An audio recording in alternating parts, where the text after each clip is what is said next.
Hello to you all, and welcome to another instalment of the PitCast by us here at ThePitCrewOnline, from the fans for the fans. On this week's episode, we come ready to discuss the Monaco Grand Prix and Max Verstappen's dominant victory, which saw him take his first Monaco win and the lead of the Drivers' Championship for the first time in his career.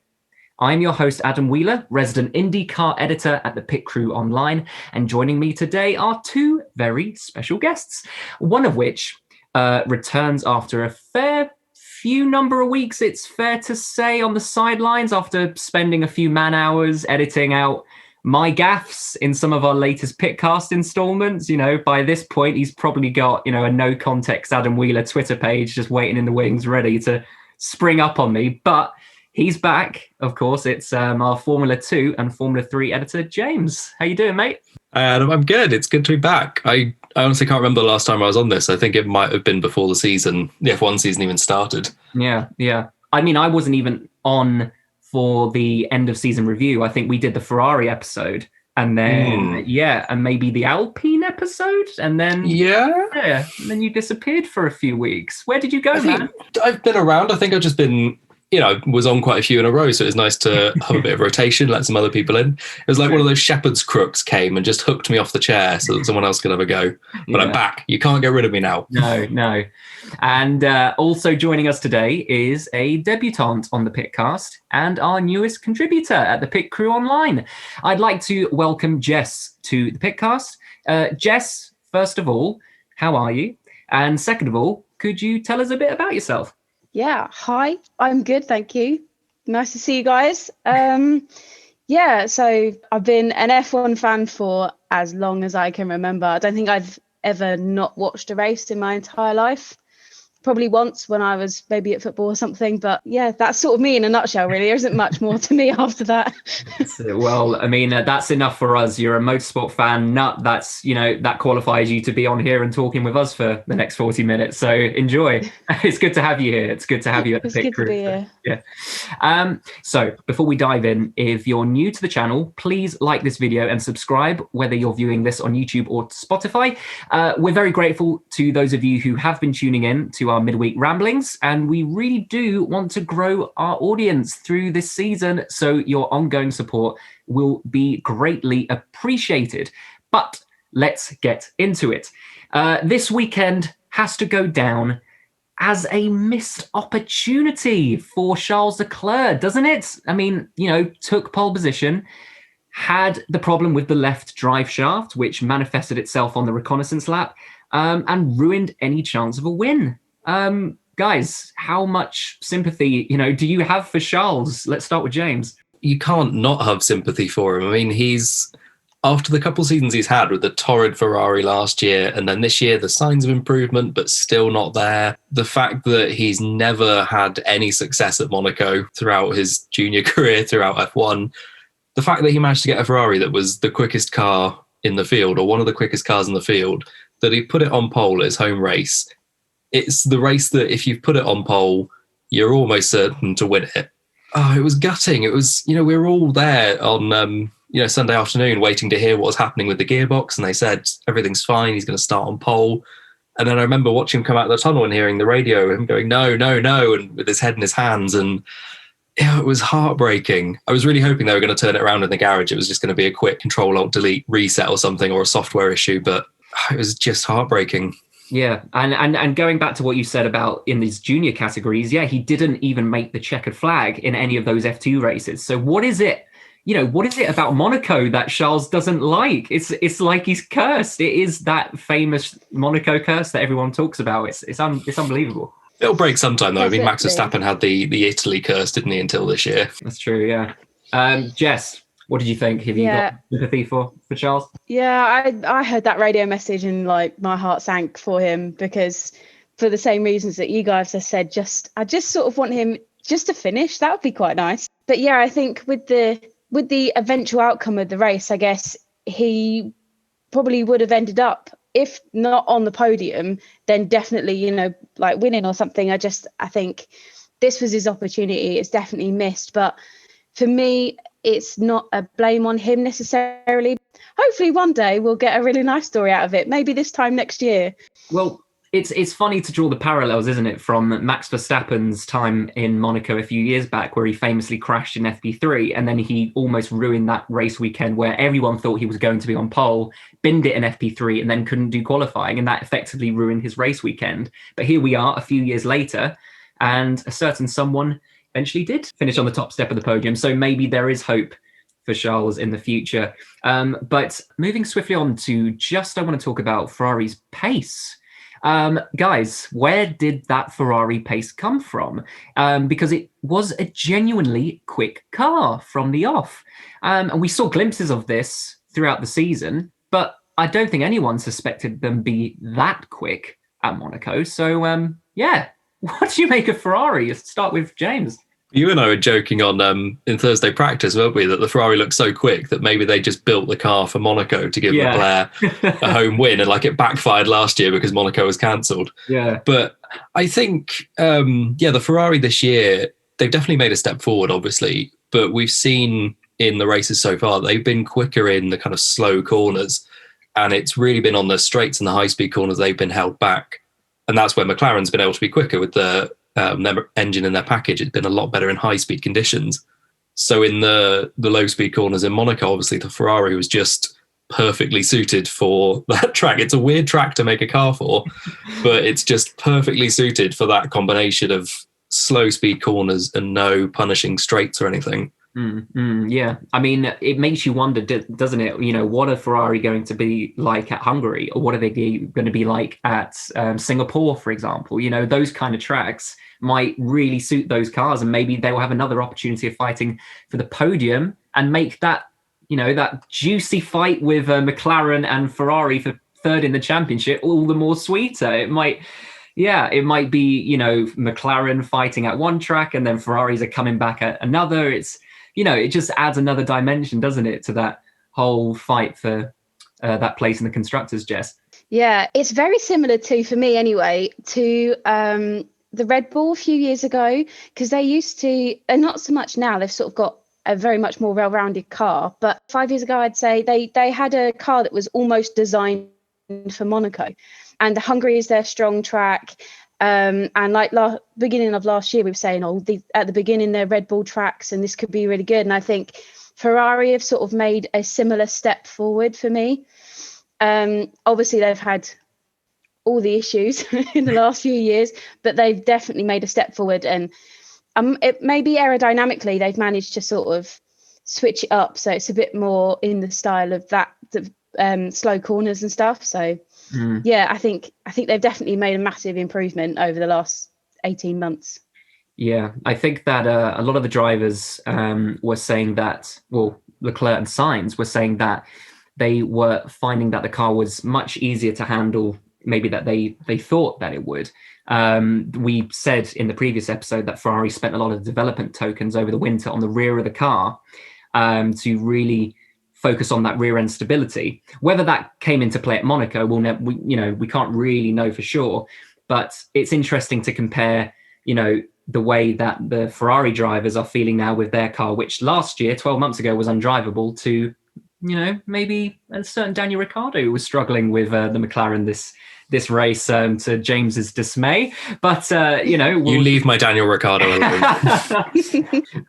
But let's park that to one side, and let's start with the race.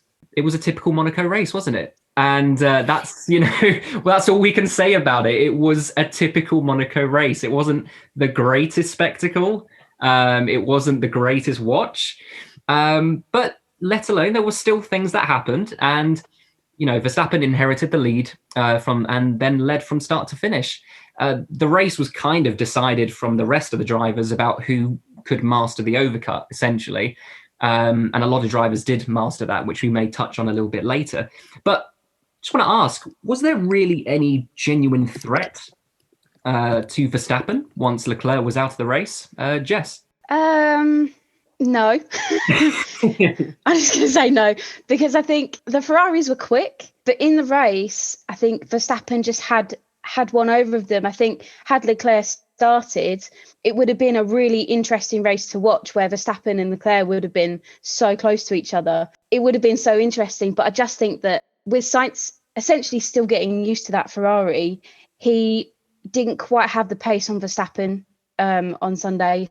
I think it probably was as soon as you saw Verstappen sort of pointing his car at Bottas before the lights went up, that was it. That was the end of that race in terms of who was going to win. There was some changes down the track, which I quite enjoyed if you got to watch them. But I think it was relatively decided as soon as you saw him parked at the grid, yeah. James, was there any real genuine threat to Verstappen? No, I think Jess was right. It was, at the start, Bottas got a quicker start off the line, I think, than Verstappen did. But Verstappen was just pointed at something like a 60-degree angle down to turn one. So he just managed to get the nose in front and keep ahead. And yeah, I agree with what Jess said. It would have been interesting if Leclerc was there to see. Obviously, the Ferrari had the one-lap pace in qualifying, but could they have sustained that throughout the race? How would Verstappen have been able to get past if he had the quicker car of the race? That would have been great to see. But yeah, it was a shame really that once Verstappen got in front at the start, he was just kind of gone. And then obviously we'll touch on in a bit maybe that Bottas went out in his pit stop, so you then lost another car that was going to chase him down for the lead. Well, I mean, let's touch on that now. I mean, Bottas did enough, one could say, in qualifying. That was a pretty solid performance from him, all things considered. But he started complaining, didn't he, about a good quarter of the way through the race that his tyres were falling off the edge, and he couldn't really keep up with the pace of Verstappen. So they really forced him to pit earlier than what he needed to. I don't think really at that point we saw any fight from Bottas from that point on. But then it came down to the dreaded pit stop, didn't it? And, I think it's now in folklore in motorsport that wheel nut's still on the wheel to this day. It's still not left the car. But it's funny, isn't it, that Bottas has had quite a few interesting pit stop issues, like with Bahrain, for example, and now here. It's starting to become an interesting misdemeanor with him. But I mean, really unlucky. Let's just put it out there. And it's not the first time that Bottas has been unlucky over the past couple of years. Really gutting that he couldn't secure P2 and capitalize on a weekend where Lewis wasn't really at the races. I mean, how do you guys sum up Bottas's race, Jess? I feel so sorry for him. I'm not a massive fan of his, I'll be honest, but he needed a break. This was his opportunity, and it wasn't even his fault. To be fair, I'm not sure it was even the team's fault either, even though they've had a fair few pit stop misdemeanors in the last sort of 6 months. It wasn't even their fault either, I don't think, because I think they called it machined off. I do think it's worth pointing out, though, that even though this race didn't have a huge amount of action in terms of the actual 90 minutes we were watching it did have a little layer of drama in terms of the championship, both the drivers and the constructors, because not only did, maybe we'll touch on it a bit more when we talk about Red Bull, but Red Bull managed to get a large chunk of points out of Mercedes with both Verstappen and Perez. And I think, whilst it's not exactly going to be a classic, it could be a point at the end of the season where we're looking back at it and we go, that was the point where this championship changed, and this championship meant that it was only 1 point between the teams or the drivers. I think it could be interesting in terms of that, in terms of the race itself.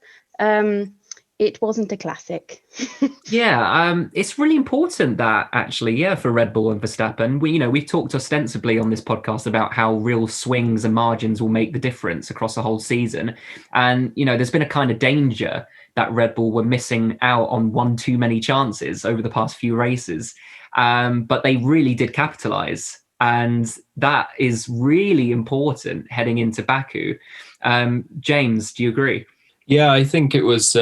This was a crucial race, I think, for Bottas to deliver for Mercedes. He started the race with a clear grid spot ahead of him. He was on the better side of the grid. Hamilton was down in, P6, P7 he started. It was the chance that Bottas needed to take the fight to Verstappen, hopefully prevent him from winning the race and get those points that Mercedes needed, do the damage limitation. And I don't know, it sounds odd saying this, but I'm kind of glad that it was the error that it was that took Bottas out of the race and not himself. I think it would have been terrible for his confidence, given the way the season's unfolding, if he had that pressure on him to deliver for Mercedes, and then he was the one that put the car out of the race. But yeah, it's a rare day for Mercedes, isn't it? That it reminded me of Germany 2019, when it was just that collection of errors and bad luck, and they just lost so many points from it. But it's still early in the season. There's still plenty of chances to turn it around. But I think we were coming into Monaco knowing that since Hamilton had won 3 out of the first 4 races, and the championship looked like it was starting to peel away, and we'd all looked at Monaco and said, this is where Red Bull need to turn it around. Yeah, and if the season does go their way, like Jess said, this could be the moment where we look back and say, actually, yeah, this was where they reasserted control. This is where Verstappen took back that the control of the championship there. And as we touched on in the intro, Verstappen now leads the Drivers' Championship, I think, in the first time in his career, which is a massive, massive achievement for the young Dutchman, and quite possibly a sign for things to come maybe in the near future. But moving on to the next closest challenge behind was Carlos Sainz in the Ferrari, who was a tad miffed, is an understatement to put it lightly. After Saturday's qualifying, he thought that he had the pace to put it on pole, but couldn't put in that second flying lap, so was resigned to 4th on the grid. But once again, sort of someone who was there or thereabouts. There was a point in the race where he was closing up on Verstappen by about a second a lap, but he really kind of got held up, didn't he, by blue flags, by traffic. And I think then that started to affect when he started trying to push. He went through a graining phase in his tyres. So it was a shame that we didn't see him sort of challenge for Verstappen for the win. But a good sign for Carlos that he got P2, and a very good sign for his transition to Ferrari. James, what do you think? Yeah, he was another driver who needed a good race this weekend, I think, where he's had a rocky start to the year with Ferrari. He needed that result, and for it to be a podium as well, not just he did well to get P5 or something. For it to be a podium with Ferrari, that was a great result. It was funny, wasn't it? After qualifying, you could almost hear him picking his words very carefully when he was talking about how gutted he was not to be on pole, because obviously he was furious that he couldn't get that extra lap in because he felt he had the pace to get pole. But you don't want to start slinging blame at your teammate when your teammate's Charles Leclerc and he's the Ferrari protege. But no, it was a good race from him. And I think we saw when Bottas was still in the race as well ahead of him, Sainz was able to close up quite early in the stint and pressure Bottas, but then did drop back a bit.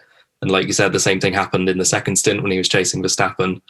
So I don't know whether he's still getting on top of, tyre wear with Ferrari, or whether it's the Ferrari itself. But no, this is definitely great progress from him. Jess? I was actually surprised that he at one point was catching Verstappen at one point, 1 second a lap. Because as much as I knew the Ferraris were quick in Monaco, I sort of didn't believe necessarily that they were quick enough.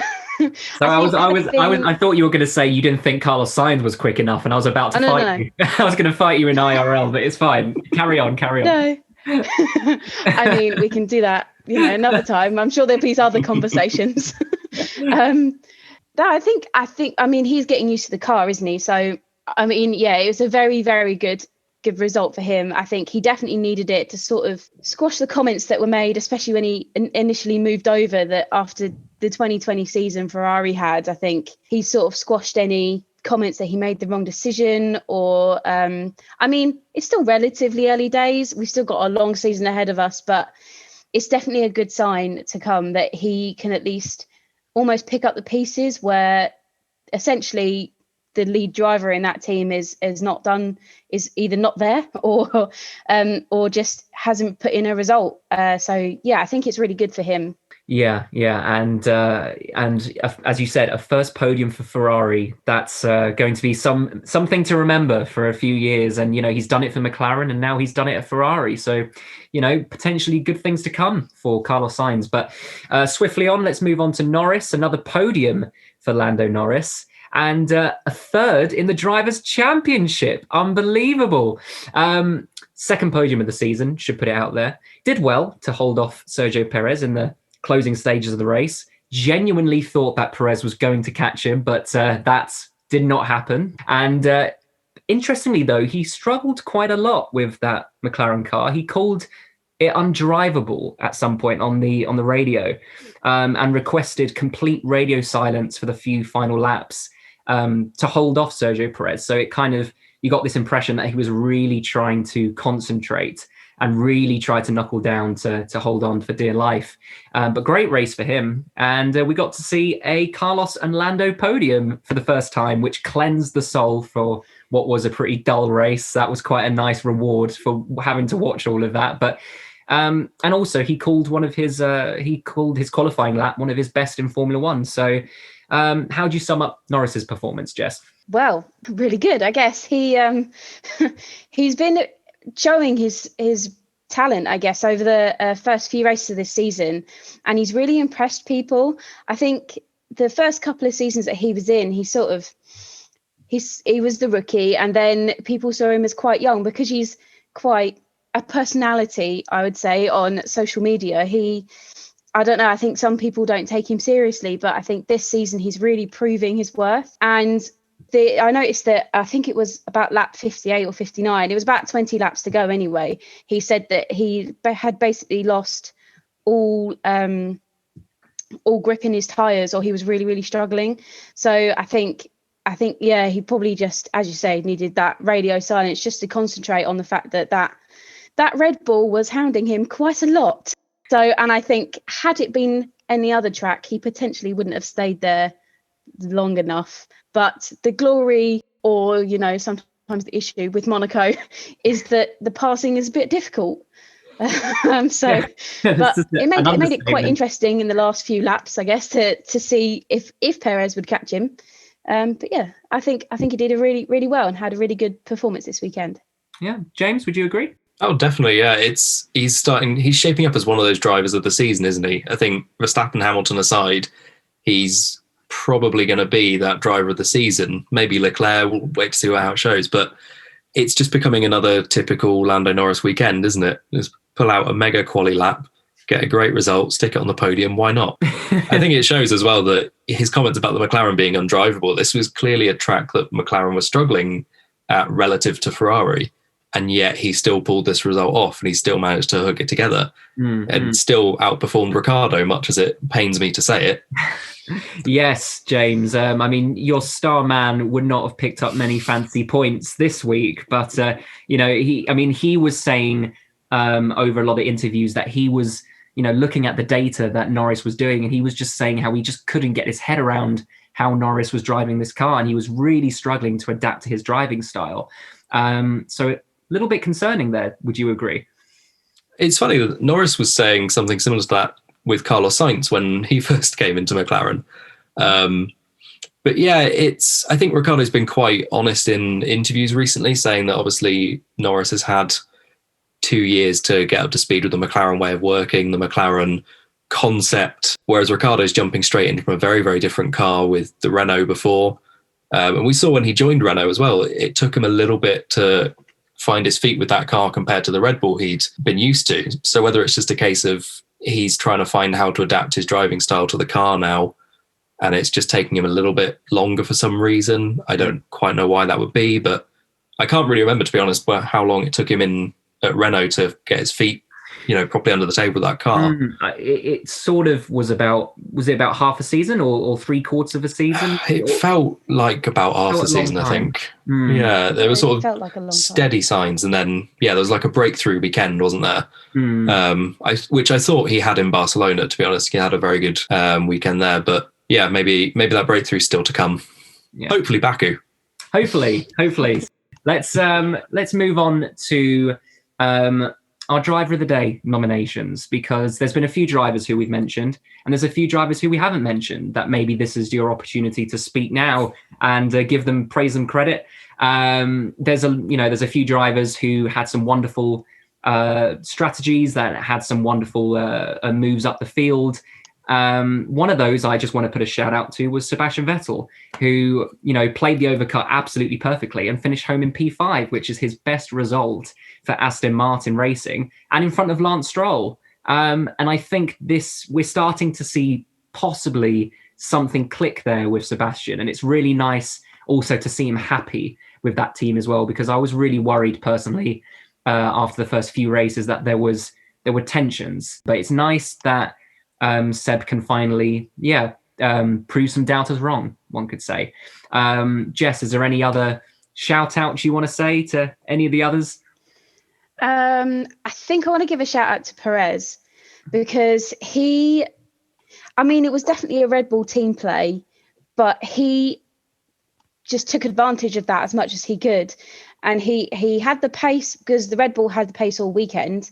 So he had the pace to sort of open up a gap to especially Lewis in particular, but I think it was Vettel and Gasly as well at the time. So, and then when he went for his pit stop, he came out in fourth, and he just had a solid race. He was catching Lando at the end quite quickly, and I think he had a really solid race and did a really good job in that second Red Bull, which for the past couple of seasons, as we know, has not been particularly friendly to that second driver. So I think this race in particular, I think he did a really, really good job. So I think he definitely deserves a mention. Yeah. No, absolutely. And Perez has shown some really promising glimpses throughout the season. Obviously, he had that brilliant qualifying lap at Imola. And he's sort of just been there or thereabouts. And it was good to see him fighting at the very least through the field and challenging for that final podium spot. And like you touched on earlier, Jess, I think there's no doubt that Perez would have made the podium had it not been at a different track, for example. James, any little shout outs? I was going to go with Sebastian Vettel, but you summed him up so eloquently there. It was a great race from him. And yeah, I'm glad to see him finally get on top of that car and show his class as well. At a track where drivers like him have that opportunity to show what they can do because it's a driver circuit. It was great seeing him get that result. I think as well, I'll throw a little mention to Antonio Giovinazzi, who got into Q3, I believe, which was great in the Alfa Romeo. Finished P10, which is first points for the team. It was just a very solid driver. It went very understated because he was just kind of, at the back of the top 10, but it's good to see him finally get up there. And of course, we can't not go without mentioning Max Verstappen for winning the race. Kudos. And it's going to be really interesting looking ahead to Baku. And that brings on to our thoughts looking ahead.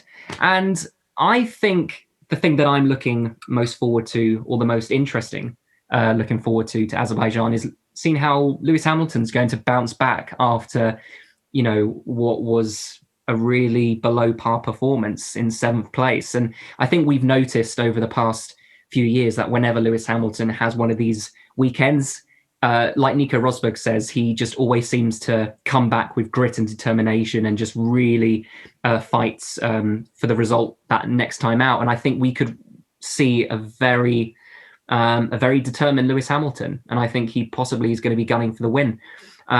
Also, there's some controversy out there with the Red Bull Flexi Wings scandal. I think Mercedes are kind of pushing for further investigations and further talks and discussions to be held on those matters in the next few weeks. So that's going to be a very interesting thing to keep an eye on. James, any thoughts looking ahead to Baku? Yeah, we love a technical protest, don't we? It's the best part of Formula One, through really. Gritted teeth. Yeah, Red Bull were going to have to be looking over their shoulders this weekend for, like you said, Hamilton bouncing back, and he's going to be so determined to make up for Monaco. But I think what I really want to see is Perez or Bottas being able to take that fight to the front, because I think as much as I'm loving this Hamilton-Verstappen battle, I really want to see the second cars in the team come into play more. I mean, Perez has always loved Baku as a track. Wouldn't it be great for him to get a win for Red Bull, or at the very least a first podium for Red Bull? Yeah, it's kind of surprising that Carlos Sainz and Lando Norris have got podiums so far and Perez hasn't. Yeah, and you think he's sort of due one. He's sort of getting closer and closer and closer, and it's any time now. And yeah, maybe you're right. Maybe I should swap Perez in for my fancy team now. You're making me think. Apart from Imola, where he spun out of the points late on, he's been 4th or 5th in every race, so he's just off the podium. He's nearly there. I think the car's coming together with him, and I think given the right circumstances, he can get there. And proving a lot of people wrong in terms of replacing Alex Albon for Perez. I think largely that decision's almost been it's being confirmed that that was the right decision at this point. You know, Perez is almost doing the work that Albon wasn't, which was qualifying half decently and putting himself in a decision to a circumstance to fight for the podiums and fight for those wins. So, I think Perez is due a podium some point soon. Jess, what are you looking forward to for Azerbaijan? I'm looking forward to having it back because it's often, I say often, in the last couple of races, it's not been amazing, but it has had its moments, and it has been an interesting race to watch. So I'm looking forward to having it back, but I sort of agree. I'm sort of looking forward to having the second cars back in terms of up front, particularly like with Perez, I think. Yeah, I was one of those. I didn't know if it was the right decision because I liked Alex Albon. I thought he just wasn't given enough slack, but that's not how they work at Red Bull, and they've proven me wrong. So I think Perez is doing quite well, and I'm looking forward to seeing him have a real go at it this time. But I think the other thing is, I think the Ferraris and the McLarens are going to be quite close at this track because it is a battle of the engines, this one, because of that really, really long straight. But I think it's going to be a really tight battle, and I'm very much looking forward to seeing them have a go at each other on track, I guess, safely, but have a go at each other on track. So yeah, I think that sort of battle in the midfield would be quite good. Yeah, and also Lance Stroll usually does quite well around Azerbaijan, doesn't he? So maybe Yes, he does. Maybe we could be having a quite classic Vettel-Stroll fight on track, seen as though Vettel's closed the gap. So that could be quite a interesting fight, shall we say? But let's close that section and draw to a close this installment of the PitCast. And I think all of us here just want to say a couple of words just on the unfortunate news that Max Mosley passed away.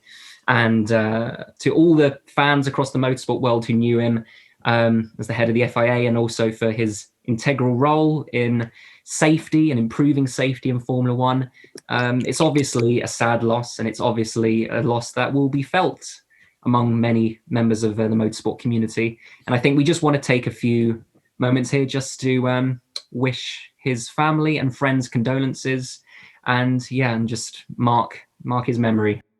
But thank you all for listening. And if you enjoyed this and want to find more of our content, make sure to like, subscribe, and look out for our Twitter, Facebook, YouTube, and Spotify, or visit our website at the www.ThePitCrewOnline.net. Special thank you to James and Jess for joining us. I hope we haven't scared you off, Jess. I hope that you'll join us again for a few future installments. Did you enjoy it? I did, yeah. I like talking about Formula One and motorsport, so I'll always be there to talk about it. Can't Brilliant. stop me sometimes. So Brilliant. Well, it's good to have you on board. And well, guys, where can our listeners find you on social media? So, James. I'm on Twitter at James16Matthews. Jess, where can our listeners find you on social media? Yes, so I'm on Twitter as well. Mine's at T Motorsport Girl. That stands for That Motorsport Girl. Nice. And you can find me on Twitter, of course, at Wheeler_deals. And that's it for another episode of the PitCast. So there's nothing left to say, but as always, we'll see you out on track.